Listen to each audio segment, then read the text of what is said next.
some other Okay. stuff, but just for the folks. Thank you. Good morning. Can everybody hear me all right? Most of you know who I am, but for those who don't, my name is Maureen Osbrook. I'm the Reverend Maureen Osbrook, and in town and in church they call me Rev Mo. Okay? I'm sure you're as surprised to see me here as I'm surprised to be here. And if you don't know why I'm here, if you haven't yet heard, very tragically, Reverend Ian Lynch, who's our pastor, he and his wife yesterday morning found their daughter, Angel, had passed away in her sleep. It was a complete shock. She had not been unwell. And many of us in the church know Angel and loved Angel. And it seemed appropriate to me, although it was a very great hardship for Gina because her father had passed away on Valentine's Day. But it seemed that Angel lived a life that was really pure and innocent and joyful. And she certainly passed in what, in my earliest tradition, I was born and raised Catholic, the nuns used to tell us was a happy death. I remember as a child being told to pray for a happy death, and what 7-year-old knows what that is? But at a certain age, you begin to understand. And I think it was a great blessing for anybody to go in their own home, in their own bed, and be found by people who love them dearly. It's just very, very hard on the family. Enormous shock. There's no preparation for that. So Ian and Gina send their love and thank you for their prayers. And Ian had called me right after they discovered her, and I was there most of the day, and their family's been gathering. They have a wonderful support system of family, and they have a wonderful support system here. And then he asked me to do the service today. So this is going to be a little different, okay? And he gave us permission to wing it, you know? I'm pretty good at winging it. And so we're going to adhere somewhat to the normal program we follow. David has come up with appropriate songs. Jackie Kulik is going to help us through this with readings and lead you through joys and concerns. And I was going to be here anyway today. Ian had asked me to give my testimony about my faith. And so, to spare you having to listen to me twice or 3 times, I'm going to just cobble that into a short homily. And I have a video that I showed in the past at the church, number of years back, and I'm going to show it again, so some of you may have already seen it. I apologize for that. I don't think it's so horrible that you can't sit through it twice. And then we will close. So that is why I'm here. And I know that you'll be patient with us. I trust that you'll be patient with me. Okay, let's get God's show on the road.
Our first reading this morning, it is Transfiguration Sunday after Epiphany, is from Matthew 17, 1-9. 6 days later, Jesus took with him Peter and James and his brother John and led them up a high mountain by themselves. And he was transfigured before them, and his face shone like the sun, and his clothes became dazzling white. Suddenly there appeared to them Moses and Elijah talking with him. Then Peter said to Jesus, "Lord, it is good for us to be here. If you wish, I will make 3 dwellings here, one for you, one for Moses, and one for Elijah."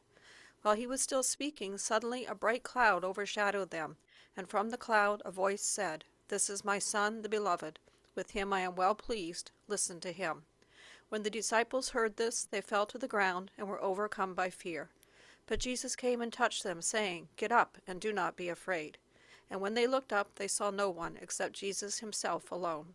As they were coming down the mountain, Jesus ordered them, "Tell no one about the vision until after the Son of Man has been raised from the dead."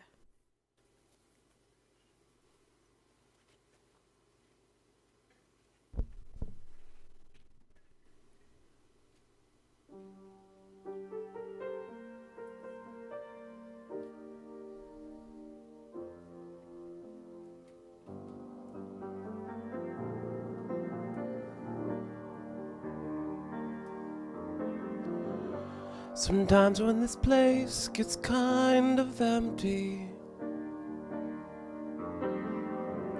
the sound of the breath fades with the light. I think about the loveless fascination under the Milky Way tonight. Lower the curtain down on Memphis. Lower the curtain down, alright. I got no time for private consultation under the Milky Way tonight. I wish I knew what you were looking for. I might have known what you would find. And it's something quite peculiar, something shimmering and white. It leads you here despite your destination under the Milky Way tonight. I wish I knew what you were looking for. I might have known what you would find. I wish I knew what you were looking for. I might have known what you would find.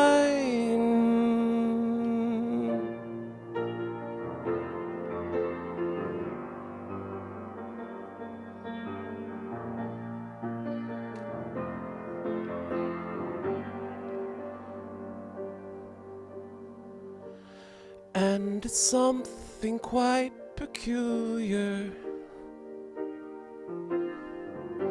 something shimmering and white. It leads you here despite your destination under the Milky Way tonight. I wish I knew what you were looking for. I might have known what you would find. I wish I knew what you were looking for. I might have known what you would find. under the Milky Way tonight. Under the Milky Way tonight. Under the Milky Way tonight.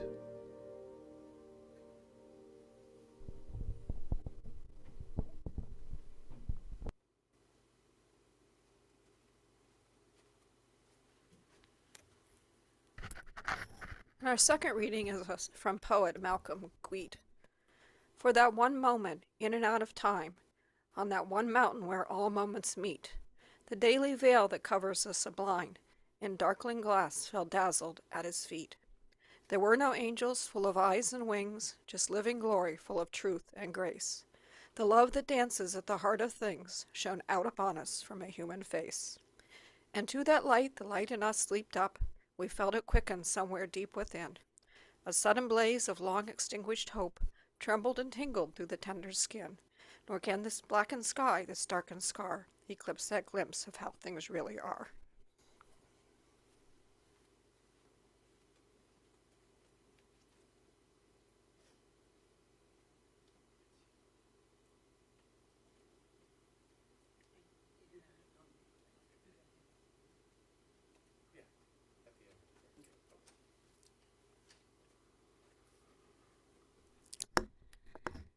I was thinking about Transfiguration Sunday and how we can have different iterations of ourselves and transfigure change over time. And that's certainly been the journey of my life. I didn't go to seminary until I was 63. My journey was long. I often tell people that I work with who seek some pastoral counseling that it's okay to be lost. It's okay not to have faith. So my story was I was born and raised Irish Catholic in Chicago. I had a parochial education. I went to Loyola University. But I always felt it was very important to work in the community, to give back. And you'll see in this video where I picked that up from the nuns in high school. I was 14 years old and feeling very sorry for myself, as only a 14-year-old girl can. Maybe some boy didn't call me back or ask me out or something stupid. And I cut class and I was sitting over a kind of a hidden area in St. Scholastica. And Sister Vivian rooted me out. She was known to patrol the halls and find you. And she says something like, "Glory be to God, child, what are you doing here? Don't you belong somewhere else?" And I said, "Well, yeah, but, leave me alone, I'm depressed." "What do you mean you're depressed?" I just, "Sister, I'm just having a bad day." She said, "Well, are you praying?" And I said, "No, I don't pray much. I don't pray." She looked at me and she said, "Well, then do some work. Make your prayers your work." For the next 3 years, she chased me all over that school whenever she saw me doing nothing. Giving me a broom, giving me a mop. And I said, "Oh, no, I'm praying. No, sister, I'm praying. But it stuck with me. So was an interfaith minister. Well, I had options when I decided to go to seminary. But as I explained it to a lot of people, I don't pitch for any one team. And when I went into seminary, what I wanted to do is be non-denominational. I wanted to open myself up to every faith. I certainly was coming from a very strong Judeo-Christian background. Before I went to seminary, I studied Torah for 7 years. But I wanted to find those people who were on the journey like me. Maybe they didn't know where they were going, and that was okay. Wanted to help them find their spiritual path, their faith path. And I told everybody in seminary, I'm just going to be a medical chaplain. That's all I was interested in. I had training in medical ethics. That's the route I wanted to go. I worked in the medical center for 10 years at Loyola University Medical Center. And, you make your plans and the gods laugh. I always said I want no congregational work. Not going to do it. Like I said, you make your plans and gods laugh. So how did I get here? I think about that all the time. All the time. Because it's been nothing but a series of miracles since I arrived.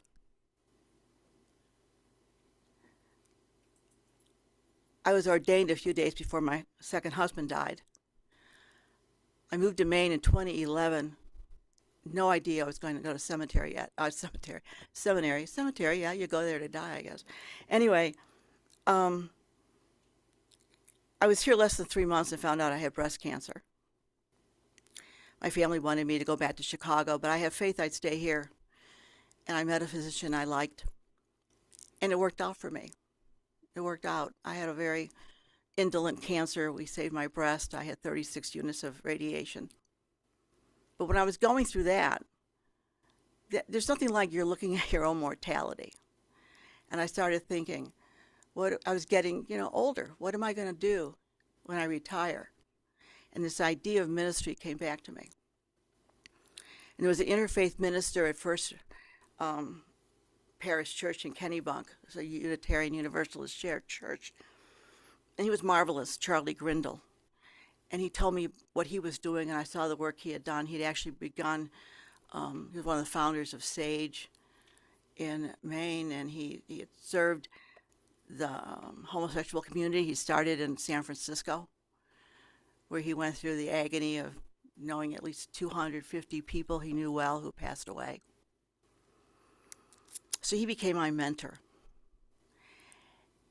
And I wanted to find a seminary that wasn't going to make me go learn a lot of stuff I already knew. As a historian, I had already taught history of Christianity and everything from the Inquisition to the Counter-Reformation and all that. And I said, I want you just to tell me what I don't know. So I delivered them all my transcripts. And I didn't know anything about indigenous religions. I didn't know anything about Asian religions. I really had a journey to go through. And one of the things I learned is once we're out, we can choose to do basically whatever we want. I went to school with people who knew they were going to go back to their Methodist church, or they were going to go back to their congregational church. I even knew a Jewish woman who was going to serve a synagogue, a Reformed synagogue in New York. Most interfaith end up in institutions. They end up in universities, religious studies departments, chaplaining there, prison settings, certainly hospital work. There's an interfaith minister who's pastor in Saco, a church down there, congregational church. So this church, when I showed up here in Maine, in Waterville, and I started a conversation with Mark Wilson, I didn't have any aspirations of any kind of ministry. I actually kind of thought I wouldn't do anything with it. We started talking about what he liked to do and what I liked to do and what he didn't like to do and what I didn't like to do. And at the time, that's when he suggested I become minister of visitation because, as you know, if you knew him then, he was very busy with going through the church and selling the old church and stuff. So that started me here. And I had no idea that would lead to Starfish Village. And it did, and it's been transformative for me. It's been transformative for the people I work with. And it's really all about this church. Because not every church is going to welcome, first of all, a woman who's ordained. And there are some evangelicals in the community who don't recognize that I've been ordained.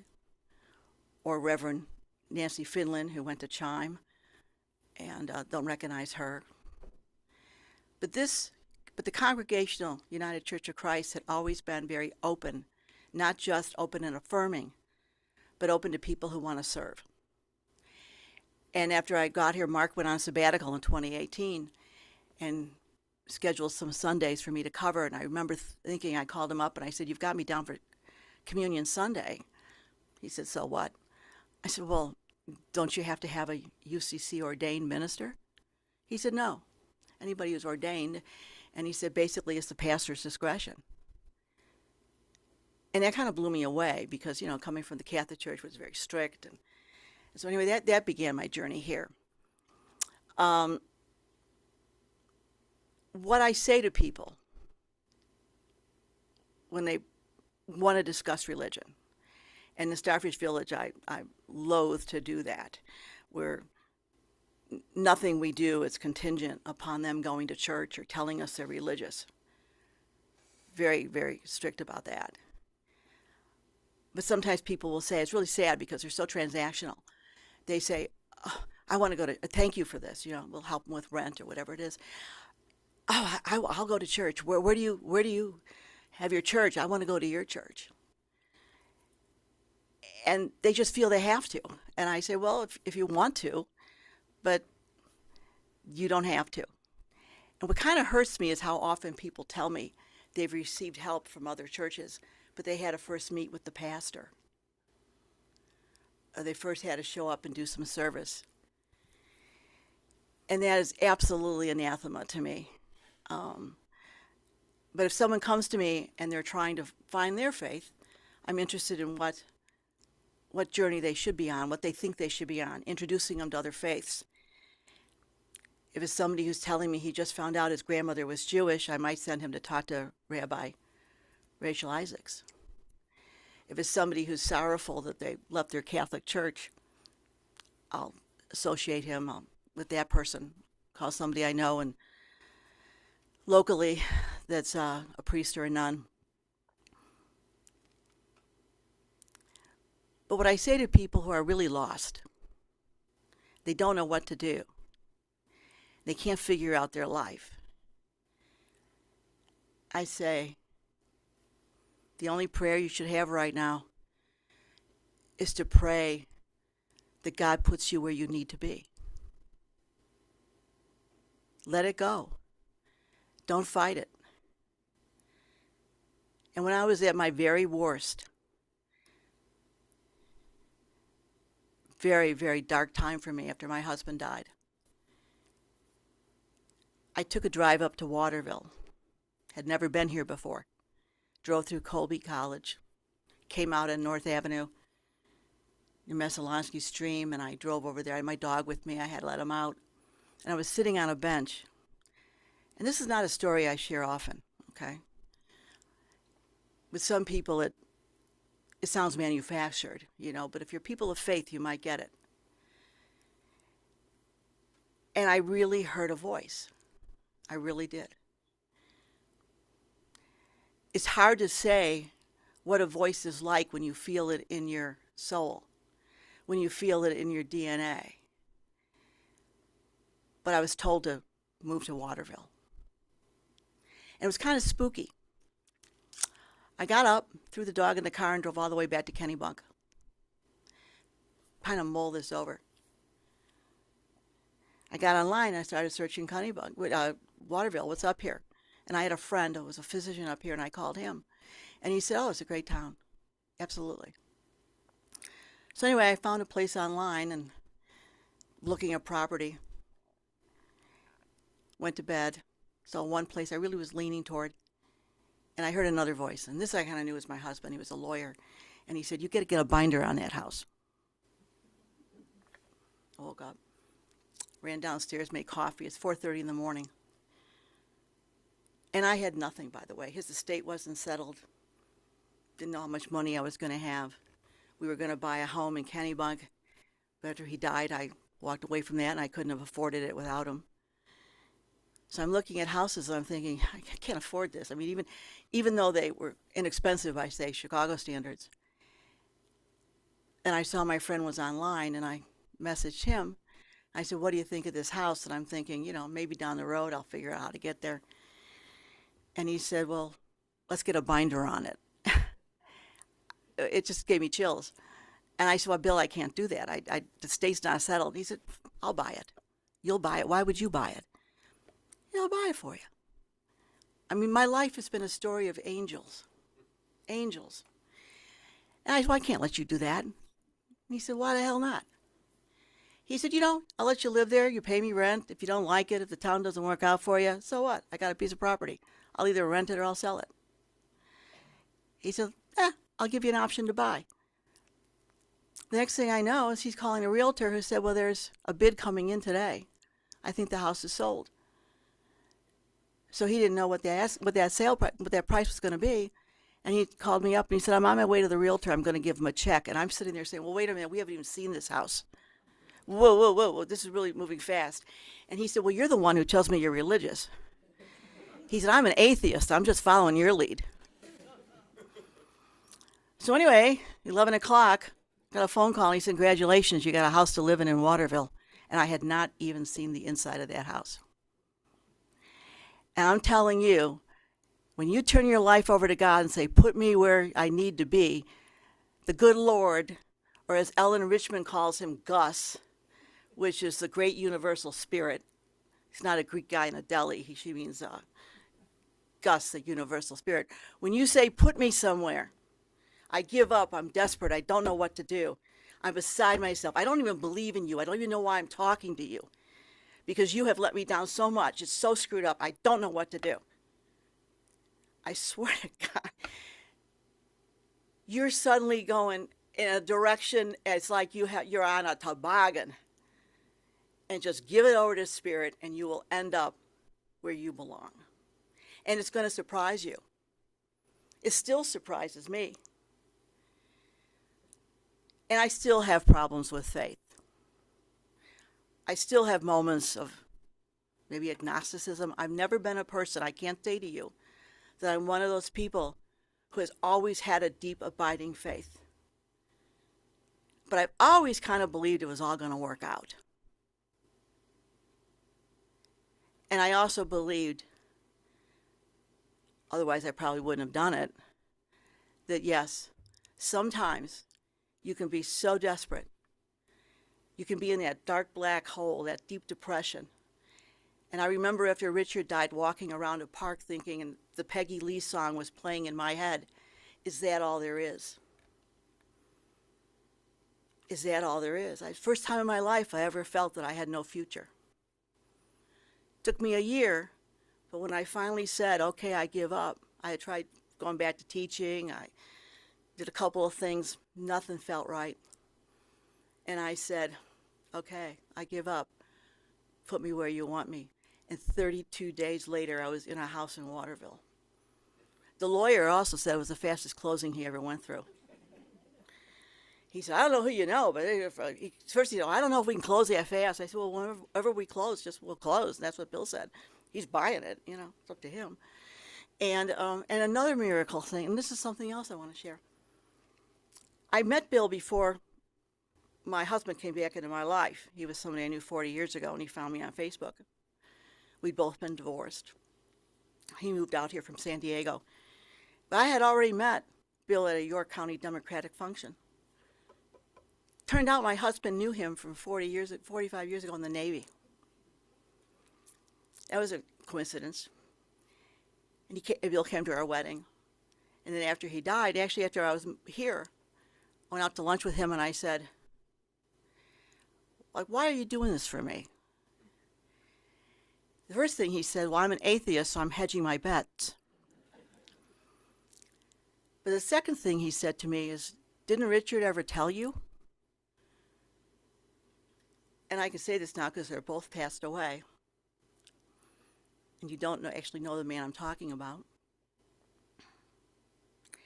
He said he didn't tell you. I said, no, he never told me anything. And then he told me that he was in trouble after an accident. He got hooked on drugs. He was a physician. And he was in a lot of trouble in the Navy. He said, I don't know how your husband did it. My husband's a lawyer. He said to me, just trust me, I'm going to walk you through this and you won't lose your license. And he said, I've had a practice ever since. He said, because somebody believed in me. He said, I was almost desperate. I was almost suicidal. He just said to me, pay it forward. I never knew I'd be helping his wife one day find a house in Waterville that later was going to change her life. And he knew by then it was changing my life. So that said, I'm going to show you this little video. And this is my life before I got here. Thank you, Sarah. There are the captions here. I don't know if you can see them.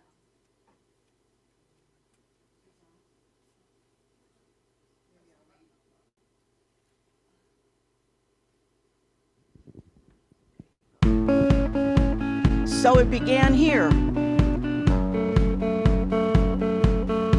Because these two did this in this city on the lake, where people dared to reverse a river and build a mighty inland sea and send towers to the sky. And then there were three. And all this was my village. My playground was at the end of the block,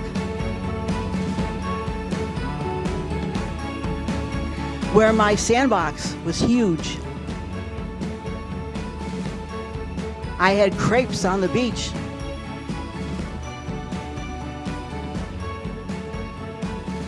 But then it got real. I had to go to school.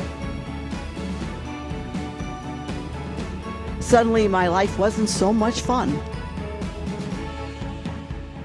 Then it got a lot worse. High school, where the nuns really meant business.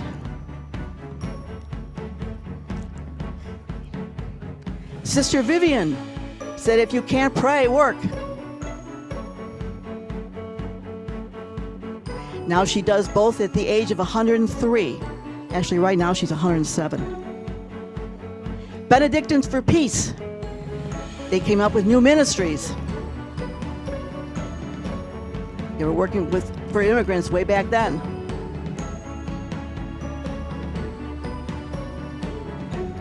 They're remarkable to the end.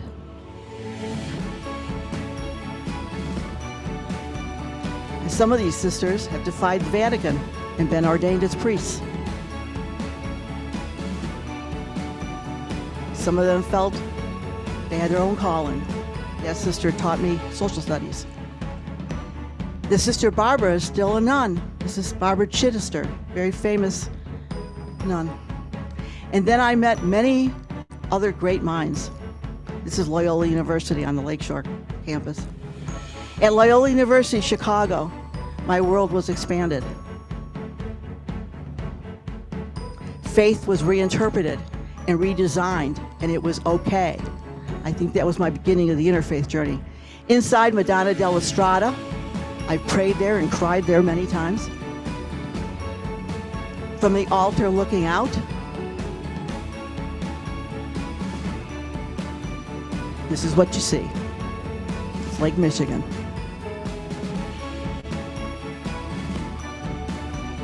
You walk outside and you see this.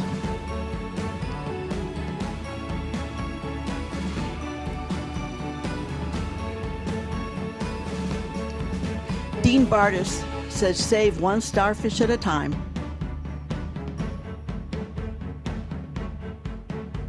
One at a time.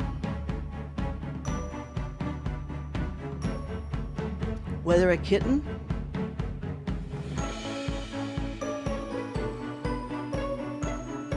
or a kid.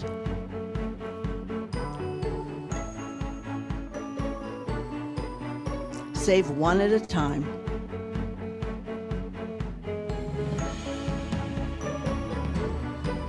You can't save them all, she said.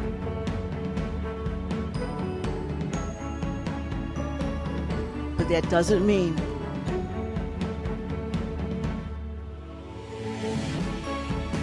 you shouldn't try.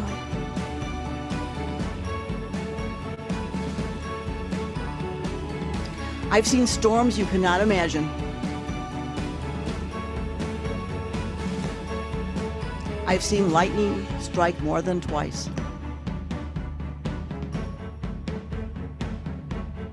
I've teetered, untethered, and almost drowned.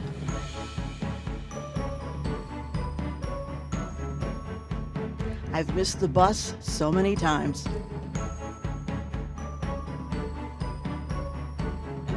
And created my own chaos. My heart has sometimes frozen over. I found myself feeling all alone.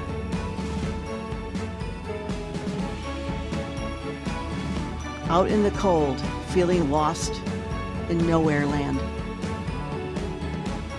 When I thought no help would ever come. Not even from God.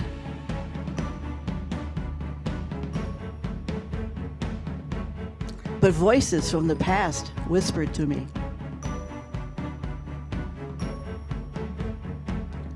Forget about yourself, she said. Go find someone to serve, she said.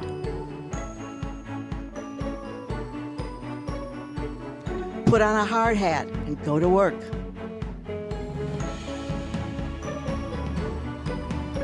Work and pray, but if you can't pray, offer your work to God.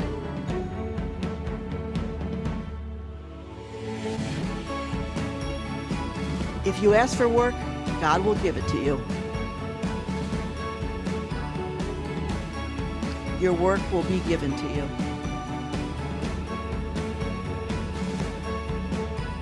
Our villages are always with us, even as we create new ones.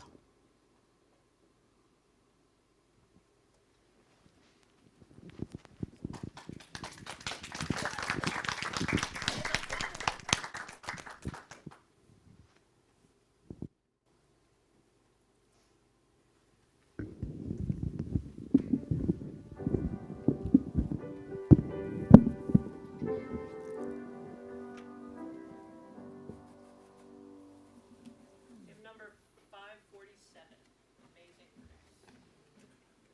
We don't have the lyrics today, unfortunately, so.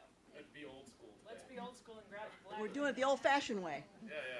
I'll play the introduction. Have a look at some chair backs if you can't find them.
Thank you, Sarah. I have immense gratitude for your computer skills, or we wouldn't have been able to see that. And of course, Laura, David, everybody here, Jackie. This church is remarkable. So before I sit down and shut up, I just want to thank you. I want to give you a big Valentine hug because you're my village now. You keep your villages with you. You accrue villages, but you're my village now. And if you've read the annual report, you've seen what Starfish Village did this past year. All the ministries in this church are remarkable. I talked to many people. My other colleague, Reverend Nancy Finland, and I met with Chief Bonnie and Fire Chief Jason Frost. We gave him a tour of the Essentials Closet. We've been dealing with the city, trying to move them into a fairer budget for the poor. So we're in the community a lot. We're not necessarily people that are visible to you, like the Essentials Closet is, where you can come and work and you meet the people that you serve. Our ministry is very different. It's out in the community. It's more hidden. But the people in the community know it. The last 2 weeks, I've been astonished just to walk into places and people, I don't know them, and they'll say, because it's one of me and many of them, oh, you're Rev Mo.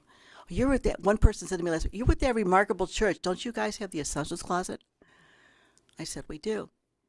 So if you take the numbers that the Essentials Closet dealt with last year and you look at Starfish Village, I want you all to take and pause and foundationally what you've given us.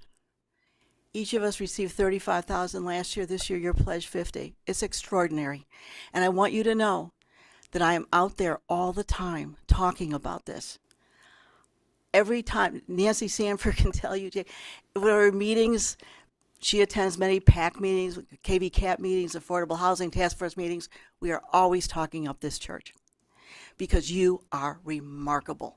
And there's no church like it in the area. I mean it. I don't know if any church is as remarkable as this church throughout the state of Maine. And I've had ministers who looked at me just gobsmacked when I talk about what this church does for the community. And that's you. You make me able. You make Reverend Finland able to do what we do. And if we didn't have the support of the pastor and a remarkable team, Nancy and I rely on their wisdom all the time.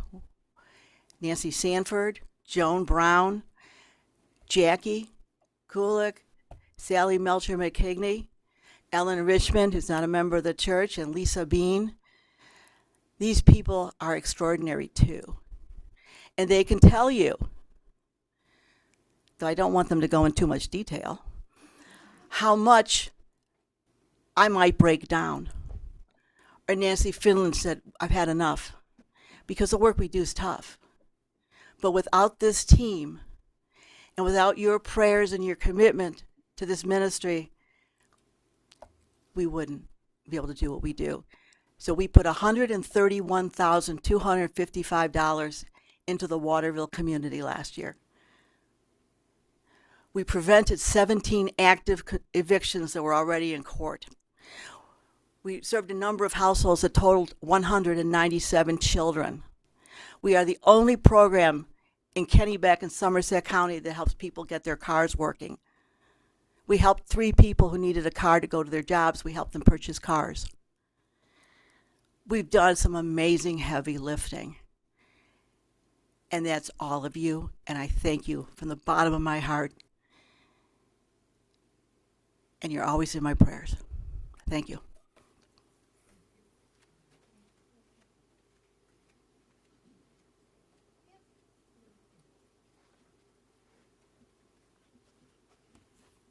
Just wanted to share my earth-keeping moment, then we'll do joys and concerns.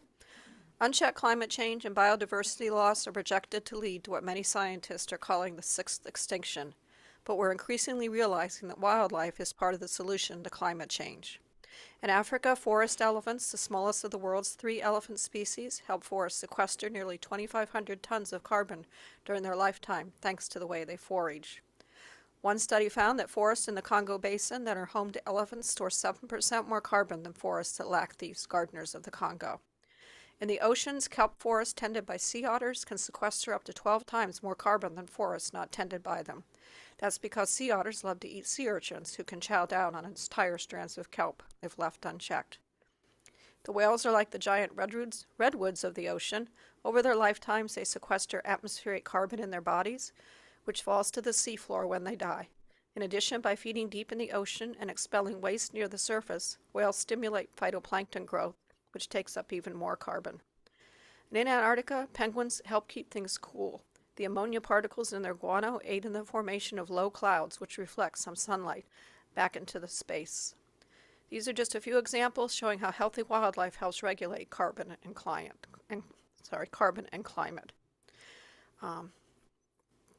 But if we protect them, they can protect us.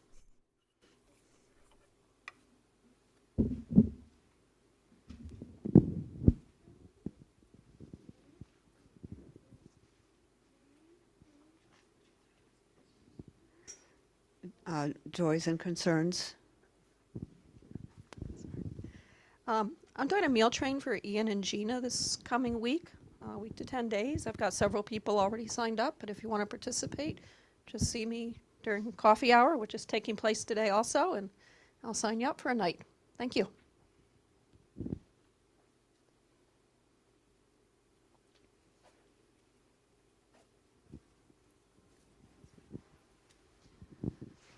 Continuing prayers for the hungry, the homeless, and the unhoused. This is our prayer. And of course for the entire Lynch family. This is our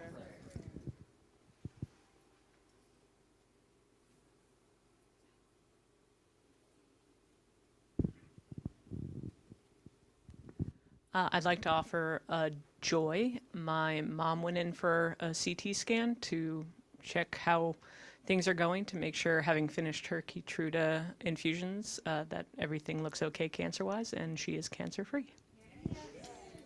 This is our prayer.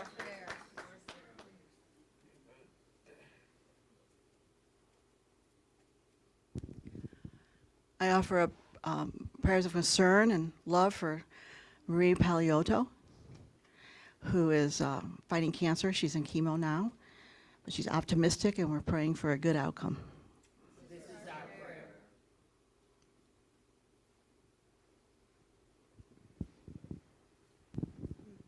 Just asking for prayers for me and my family as we're struggling financially, and my partner has applied to some other new jobs, and we're just hoping for an opportunity. Thank you. This is our prayer.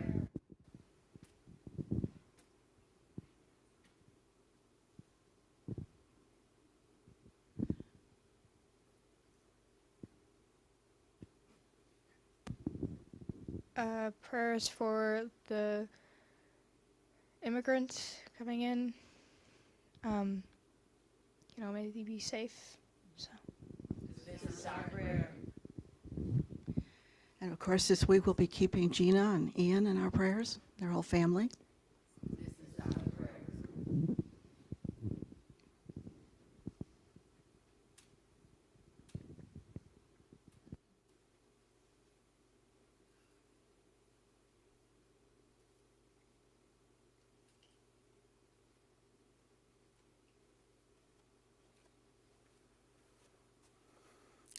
This is our time where we ask you to continue your generosity to this wonderful church. Everything we do here is remarkable, could not be done without your continued generosity and prayers.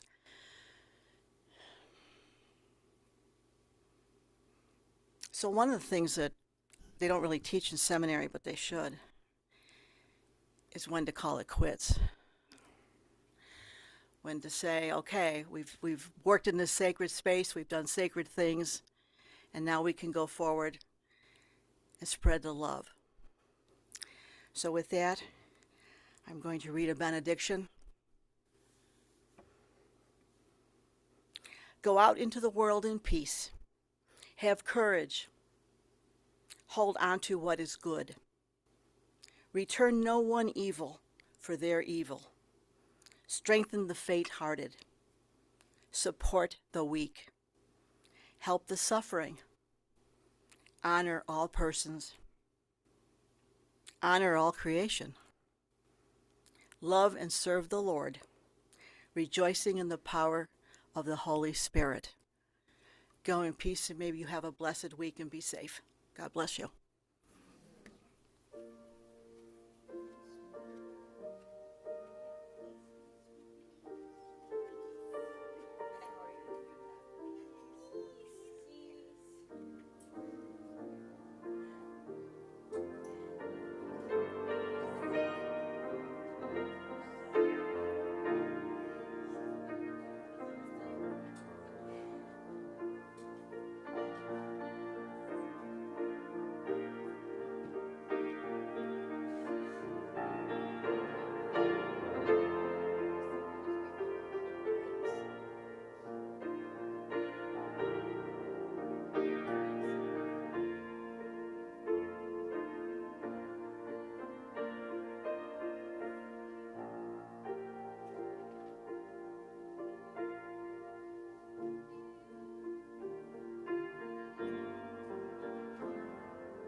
I could see that.